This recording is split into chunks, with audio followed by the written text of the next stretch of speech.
Hello friends, welcome my channel. CTET का जो paper होने वाला है 14 और 15 दिसंबर को, उसके लिए हम एसएसटी का इम्पोर्टेंट क्वेश्चन लेकर आए हैं और ये 2021 का पीवाईक्यू है। तो अगर आप चैनल पर नए हैं तो चैनल को सब्सक्राइब कर लीजिएगा, क्योंकि चैनल पर डेली ऐसे प्रैक्टिस सेट करवाई जाएगी और सभी सब्जेक्ट करवाई जाएगी। तो इसका हम पहला प्रश्न देखते हैं। पहला प्रश्न क्या दिया है, एसएसटी का है ये। तो पहला क्या दिया है, ज्येष्ठाधिकार का क्या अर्थ है। ऑप्शन ए दिया है, ज्येष्ठ पुत्र अपने पिता के राज्य का उत्तराधिकारी होता था। बी दिया है, यानी कि सेकंड दिया है, राज्य का विभाजन समस्त पुत्रों में कर दिया जाता था। तीसरा दिया है, समूह के संसाधनों पर मुखिया का अधिकार होता था। तो इसमें जो राइट आंसर हो जाएगा ऑप्शन नंबर फर्स्ट सही हो जाएगा। ज्येष्ठाधिकार का अर्थ होता था ज्येष्ठ पुत्र अपने पिता के राज्य का उत्तराधिकारी होता था। तो राइट आंसर ऑप्शन नंबर इसका फर्स्ट सही हो जाएगा। ज्येष्ठता का नियम वह है जिसमें ज्येष्ठ पुत्र को अपने पिता की संपत्ति विरासत में मिलती थी। तो right answer option number first इसका सही हो जाएगा। नेक्स्ट क्वेश्चन देखते हैं। ईस्ट इंडिया कंपनी द्वारा कब्जे में लिए गए प्रांतों का निम्नलिखित में से कौन सा क्रम सही है। कौन सा क्रम सही है पूछा है। पहला दिया है, फर्स्ट दिया है सिंध विंध्य का दक्षिण अफगानिस्तान और पंजाब। सेकंड दिया है सिंध अफगानिस्तान विंध्य का दक्षिण और पंजाब। और थर्ड दिया है विंध्य का दक्षिण सिंध अफगानिस्तान और पंजाब। फोर्थ दिया है विंध्य का दक्षिण अफगानिस्तान सिंध और पंजाब। तो यहाँ पर पूछा गया है कि ईस्ट इंडियन कंपनी द्वारा कब्जे में लिए गए प्रांतों का निम्नलिखित में से कौन सा क्रम सही है। तो इसका राइट आंसर हो जाएगा फोर्थ सही हो जाएगा। सबसे पहले विंध्य का दक्षिण का विलय हुआ था, फिर उसके बाद अफगानिस्तान का, और फिर सिंध, और फिर लास्ट में पंजाब का हुआ था। तो राइट आंसर ऑप्शन नंबर 4 हो जाएगा। विंध्य का दक्षिण का विलय 1817 से 19 के बीच में हुआ था, अफगानिस्तान का 1838 में, और सिंध का विजय जो हुआ था 1843 में, पंजाब का लास्ट में हुआ था 1849 में। तो याद रखिएगा, राइट आंसर ऑप्शन में इसका 4 सही हो जाएगा। नेक्स्ट क्वेश्चन देखते हैं। उपयुक्त विकल्प का चयन करते हुए निम्नलिखित का सुमेल कीजिए। पहला दिया है कॉलम ए, कॉलम बी दिए हैं, तो इसका मिलान करना है। तो चलिए इसका मिलान कर लेते हैं। सैनिक वेतनाधिकारी का हो जाएगा बक्सी।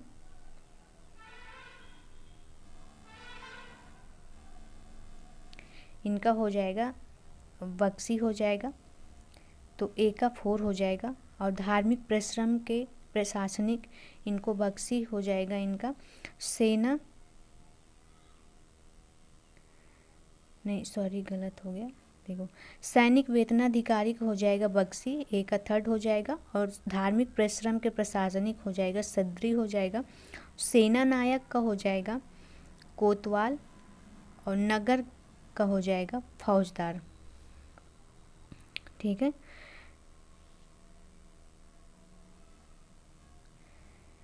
सैनिक वेतनाधिकारी का हो जाएगा बक्सी, सैनिक वेतनाधिकारी का हो जाएगा बक्सी, और धार्मिक परिश्रम का हो जाएगा सद्री, सेना नायक का हो जाएगा फौजदार, और नगर का हो जाएगा कोतवाल। तो ए का हो जाएगा 3rd, बी का हो जाएगा 4th। तो चलिए देखते हैं कौन सा सही हो जाएगा। ए का हो जाएगा 3rd, बी का 4। तो एक ही ऑप्शन में दिया है, तो राइट आंसर इसका ऑप्शन नंबर 2 जो हो जाएगा सही हो जाएगा। ठीक है, नेक्स्ट क्वेश्चन देखते हैं। निम्नलिखित 2 कथनों को पढ़ें और उपयुक्त विकल्प का चयन करें। पहला कथन दिया है पितरा द्वारा उत्कीर्णित संगमरमर अथवा बलुआ पत्थर पर रंगीन पत्थरों को दबाकर बनाए गए। बी दिया है शाहजहां ने इनका प्रयोग लाल किले में राजकीय न्याय और शाही दरबार के अंतर संबंध पर बल देने के लिए किया गया था। तो इसमें पूछा गया है कौन सा सही है। तो दोनों सही हैं। पितरा द्वारा में जो है वो संगमरमर अथवा बलुआ पत्थर के रंगीन पत्थरों को दबाकर बनाया गया था, और शाहजहां ने इसका प्रयोग लाल किले में राजकीय न्याय और शाही दरबार के अंतर संबंध पर बल देने के लिए किया था। दोनों सही हैं, राइट आंसर ऑप्शन नंबर हो जाएगा 4 इसका सही हो जाएगा। नेक्स्ट क्वेश्चन देखते हैं। निम्न पंक्तियों के आधार पर सही विकल्प का चयन कीजिए। शिक्षा मौखिक थी और गुरु शिष्यों की आवश्यकताओं के अनुसार निर्धारित करते थे कि क्या पढ़ाना है। छात्रों को अलग अलग कक्षाओं में नहीं बांटा जाता है। गुरु छात्रों के अधिगम के स्तर के अनुसार से छात्रों के समूह से शैक्षिक आदान प्रदान करते थे। तो इसमें पूछा गया है कौन सा सही हो जाएगा। तो पहला ऑप्शन दिया है शिक्षक आदान प्रदान अव्यवस्थित है, अव्यवस्थित नहीं है, वहाँ व्यवस्थित बताया गया है। बी दिया है प्रणाली लचीली है, प्रणाली लचीली सही हो जाएगा। सी दिया है प्रणाली स्थानीय ज़रूरतों के अनुकूल है, अनुकूल भी है। डी है शिक्षक छात्रों को अपने विचार प्रकट करने की अनुमति नहीं देते, अनुमति देते हैं। तो इसमें बी और सी जो हो जाएगा ये दोनों सही हो जाएंगे।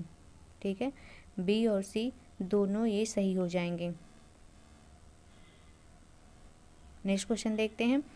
कथन ए और बी पर विचार करें तथा सही उत्तर का चयन करें। शराब बनाने वाले नाई और बावर्ची को ऊंचे प्रशासनिक पदों पर बैठाने के लिए मोहम्मद तुगलक की आलोचना हुई थी। तो ये बिल्कुल सही बात है।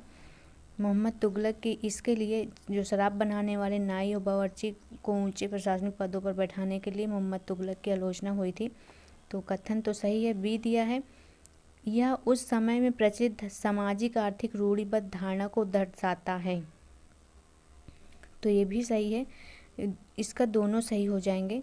तो राइट आंसर हो जाएगा ऑप्शन नंबर इसका। लेकिन इसमें इसका सही व्याख्या नहीं हो रहा है, तो ऑप्शन नंबर थर्ड इसका सही हो जाएगा। नेक्स्ट क्वेश्चन देखते हैं। ए और बी दोनों सही हैं लेकिन अनुमान सही नहीं है। ठीक है, नेक्स्ट क्वेश्चन देखते हैं। पद वेतन एवं सैन्य उत्तरदायित्व निर्धारित करने के लिए मुगलों द्वारा प्रयोग में लाई गई श्रेणीक्रम व्यवस्था कहलाती है।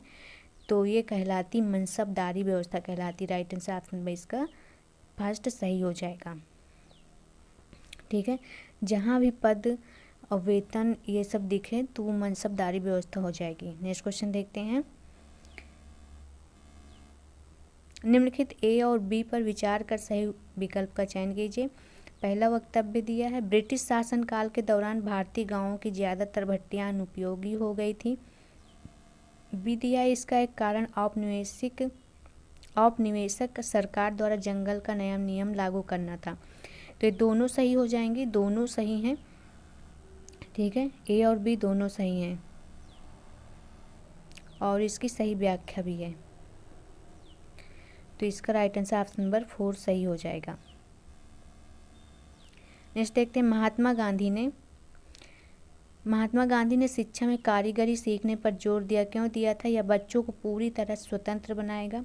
बी दिया है बच्चों को काबिल बनाएगा जिससे वे आजीविका कमाने में माता पिता की मदद कर सकेंगे। सी दिया है यह दिमाग और समझने की क्षमता को विकसित करेगा। डी है यह गरिमा और आत्मसम्मान का वृद्धि की ओर ले जाएगा। तो सी और डी जो हो जाएंगे सही हो जाएंगे। दिमाग और समझने की क्षमता को विकसित करेगा, यह गरिमा और आत्मसम्मान को वृद्धि की ओर ले जाएगा। तो बी और सी और डी जो सही हैं, ऑप्शन नंबर 4 इसका सही हो जाएगा। नेक्स्ट क्वेश्चन देखते हैं। गुलामगिरी नामक की पुस्तक के लेखक कौन है? तो ज्योतिराव फूले हैं, याद रखिएगा, इंपॉर्टेंट क्वेश्चन है। नेक्स्ट क्वेश्चन देखते हैं। पेरियार और गैर ब्राह्मण आंदोलन विचारधारा पर आधारित था। पहला दिया है सर्वप्रथम व्यक्ति को स्वयं का सम्मान करना चाहिए, तभी दूसरे भी हमें सम्मान देंगे तथा उसी तरह से हमारे साथ व्यवहार करेंगे। तो ऐसा तो कुछ नहीं पेरियार के संबंध में था। दूसरा दिया है स्वयं को धार्मिकता से मुक्त करना, क्योंकि सभी असमानताओं को ईश्वर की देन के रूप में प्रोत्साहित किया गया है, ये भी नहीं है। वो इसका विरोध करते थे। सामाजिक असमानताओं के विरोध के तौर पर ग्रंथों अभिलेखों में जो कहा गया है उसके विपरीत करते थे। तो बिल्कुल सही बात है, पेरियार के बारे में ये सही हो जाएगा। राइट आंसर ऑप्शन नंबर इसका थर्ड सही हो जाएगा। नेक्स्ट देखते हैं। 1906 में सोंग्रम संगमा की बगावत इसलिए हुई क्योंकि जनजाति समूहों ने, तो ये असम की बात है, असम में औपनिवेशिक वन कानूनों का विरोध किया गया था, तो इसलिए हुआ था। तो राइट आंसर ऑप्शन नंबर इसका थर्ड सही हो जाएगा। नेक्स्ट देखते हैं। औपनिवेशिक भारत में स्टील तथा लौह धातु कर्म में गिरावट पर चर्चा करने के लिए आप निम्न में से कौन सा कारण देंगे? पहला क्या दिया है? अंग्रेजों द्वारा नवाबों तथा राजाओं को हराने के परिणाम स्वरूप इंग्लैंड से आयात होने लगा था। ठीक है। दूसरा दिया है नए वन कानूनों ने लोगों पर आरक्षित वनों में जाकर लकड़ी इकट्ठा करने पर पाबंदी लगा दी थी। तो ये दोनों सही हो जाएंगे और ये दोनों सही हैं। ऑप्शन नंबर थर्ड सही हो जाएगा इसका। नेक्स्ट देखते हैं, संविधान की समवर्ती सूची उपलब्ध कराई गई थी। तो पहला दिया है केंद्र की शक्ति को संकेंद्रित करने के लिए, तो नहीं। दूसरा दिया है राज्यों को अधिक स्वायत्तता एवं स्वतंत्रता देने के लिए, नहीं। तीसरा दिया है केंद्र तथा राज्यों के बीच संयुक्त जिम्मेदारी सुनिश्चित करने के लिए। तो ये बिल्कुल सही हो जाएगा, ऑप्शन नंबर इसका थर्ड सही हो जाएगा। ठीक है, नेक्स्ट देखते हैं, स्तंभ फर्स्ट दिया है और स्तंभ सेकंड में मिलान करना है। तो नीचे दिया है, स्तंभ सेकंड दिया है, ऊपर दिया है, तो इसका मिलान कर लेते हैं। अफ्रीका में जो है विश्व की सबसे लंबी नदी जिसे नील नदी कहते हैं, तो ए का हो जाएगा। विश्व की सबसे लंबी नदी नील नदी है ये। ठीक है, और विश्व की सबसे बड़ी नदी, विश्व की जो सबसे बड़ी नदी है वो दक्षिण अमेरिका में है। और अस्थाई मानव का निवास नहीं है, तो अंटार्कटिका में अस्थाई मानव का निवास नहीं है, तो ये हो जाएगा। और द्वीपीय महाद्वीप ऑस्ट्रेलिया हो जाएगा। तो इस हिसाब से इसका हो जाएगा, ए का हो जाएगा, ए का हो जाएगा फर्स्ट। ठीक है, और अंटार्कटिका का हो जाएगा थर्ड हो जाएगा, ऑस्ट्रेलिया का हो जाएगा फोर्थ हो जाएगा। तो चलिए इसका मिलान कर लेते हैं, ए का फर्स्ट हो जाएगा, ए का फर्स्ट हो जाएगा, और बी का क्या दिया था अंटार्कटिका थर्ड हो जाएगा, बी का थर्ड हो जाएगा। दोनों में दिए हैं, अच्छा बी का थर्ड एक में दिया है, ए का वन। ठीक है, तो ऑप्शन नंबर इसका जो हो जाएगा ऑप्शन नंबर फर्स्ट सही हो जाएगा। नेक्स्ट क्वेश्चन देखते हैं, भारत में किन तिथियों पर विषु होता है? तो 21 मार्च और 23 सितंबर को होता है। राइट आंसर ऑप्शन नंबर इसका 4 हो जाएगा, और इम्पोर्टेंट क्वेश्चन है ये। ठीक है, नेक्स्ट है, ग्लोब पर सबसे लंबी अक्षांश रेखा कौन सी है? कौन सी है? सबसे लंबी अक्षांश रेखा जो है विषुवत है। तो इम्पोर्टेंट क्वेश्चन है, ऑप्शन नंबर फर्स्ट इसका सही हो जाएगा। नेक्स्ट देखते हैं, यदि भारत में शाम के 6:30 बजे होंगे तो लंदन में तब क्या समय होगा? तो यदि भारत में शाम के 6 बजे हैं तो लंदन में तब क्या समय होगा? तो यहाँ पर जो हो जाएगा लंदन का समय हो जाएगा, इसका राइट आंसर हो जाएगा ऑप्शन नंबर फर्स्ट हो जाएगा। सुबह के 1 बजे हैं, 5.5 घंटा जो होता है वो आगे होता है। ठीक है, यानी कि पीछे होता है लंदन। तो ऑप्शन नंबर इसका फर्स्ट सही हो जाएगा। नेक्स्ट देखते हैं, छत्रक सेल का निर्माण निम्न में से किसके द्वारा अपर्दन क्रिया से होता है? तो ये पौनों द्वारा होता है। ऑप्शन नंबर 4 इसका सही हो जाएगा। नेक्स्ट देखते हैं, निम्नलिखित कथनों में से कौन भारतीय प्रायद्वीपीय पठार के संदर्भ में सही है? पहला है, इसकी आकृति त्रिभुजाकार है तथा इसका धरातल काफ़ी ऊंचा नीचा है। ठीक है, दूसरा दिया, यह क्षेत्र में बहुत सी पहाड़ी श्रृंखलाएं हैं जैसे विंध्य एवं सतपुड़ा, ये भी सही है।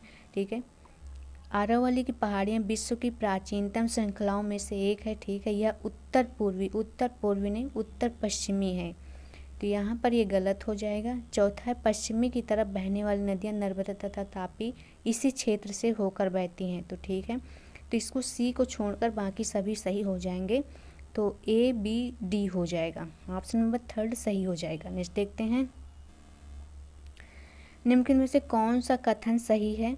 कौन सा कथन सही है? पहला दिया है, लाल किला अवसादी शैल से बना है जबकि ताजमहल कायांतरित शैल से बना है। तो ये सही हो जाएगा, ऑप्शन नंबर इसका फर्स्ट ही सही हो जाएगा। नेक्स्ट देखते हैं, निम्नलिखित में से कौन सी पवन जो है वो मौसमी पवन का उदाहरण है? तो मानसूनी पवनें जो होती हैं वो मौसमी पवन का उदाहरण होती है। नेक्स्ट देखते हैं, कथन दिया है,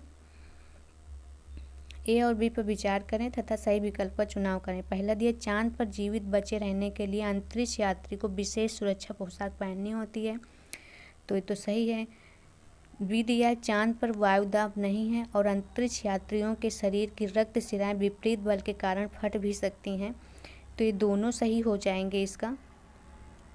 ठीक है, दोनों सही हो जाएंगे, लेकिन सही व्याख्या नहीं है।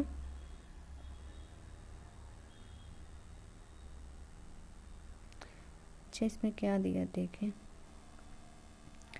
चांद पर जीवित बचे रहने के लिए अंतरिक्ष यात्री को विशेष सुरक्षा पोशाक पहननी पड़ती, क्योंकि चांद पर वायुदाब नहीं है और अंतरिक्ष यात्रियों के शरीर की रक्तस्राव विपरीत बल के कारण फट सकती है। तो दोनों व्याख्या भी सही है, तो ऑप्शन नंबर इसका फर्स्ट सही हो जाएगा। नेक्स्ट देखते हैं, कौन सा देश सहारा मरुस्थल नहीं आता है? कौन सा देश जो है सहारा मरुस्थल के अंतर्गत नहीं आता है?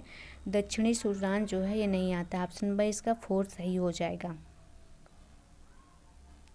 नेक्स्ट देखते हैं, तटीय प्रदेशों और शुष्क प्रदेशों में मृदा संरक्षण का सबसे उचित तरीका कौन सा है? तो रक्षक मेखलाएं हैं। राइट आंसर ऑप्शन नंबर इसका थर्ड सही हो जाएगा। नेक्स्ट क्वेश्चन है, दिए गए विकल्पों ए और बी को पढ़िए तथा नीचे दिए गए उपयुक्त विकल्प का चुनाव कीजिए। पहला दिया है, संयुक्त क्षेत्र के उद्योगों का स्वामित्व संचालन राज्यों और व्यक्तियों अथवा व्यक्तियों के समूह द्वारा होता है। ठीक है। बी दिया है, अमूल डेयरी संयुक्त क्षेत्र का उद्योग है। संयुक्त का नहीं है, सहकारी क्षेत्र का है, तो बी गलत हो जाएगा, ए सही हो जाएगा। ए सही है, बी गलत है। नेक्स्ट है, मिल्पा, रोका, लदांग किसके विभिन्न नाम हैं? तो स्थानांतरित कृषि के हैं नाम है, तो राइट आंसर ऑप्शन नंबर इसका सेकंड सही हो जाएगा। नेक्स्ट है, चखेसांग समुदाय जो सीढ़ी नुमा खेती करते हैं वे निम्नलिखित में से कौन से राज्य से संबंधित हैं? तो ये नागालैंड से संबंधित है। ऑप्शन नंबर सेकंड सही हो जाएगा। और यहाँ सीढ़ी नुमा खेती जो होती है यहाँ सबसे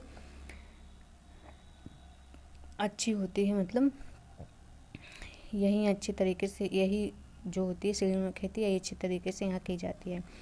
नेक्स्ट क्वेश्चन देखते हैं, कक्षा में बच्चों ने एक विशेष बच्चे के साथ खाना बांटने से यह सोचकर इनकार कर दिया कि वो यह बच्चा या बच्ची गरीब और गंदा है, तो ये क्या कहलाता है? ये भेदभाव कहलाता है। तो राइट आंसर ऑप्शन नंबर इसका थर्ड सही हो जाएगा। नेक्स्ट देखते हैं, सरकार के विभिन्न अंगों जैसे विधायिका, कार्यपालिका और न्यायपालिका के बीच शक्ति के वितरण को क्या कहा जाता है?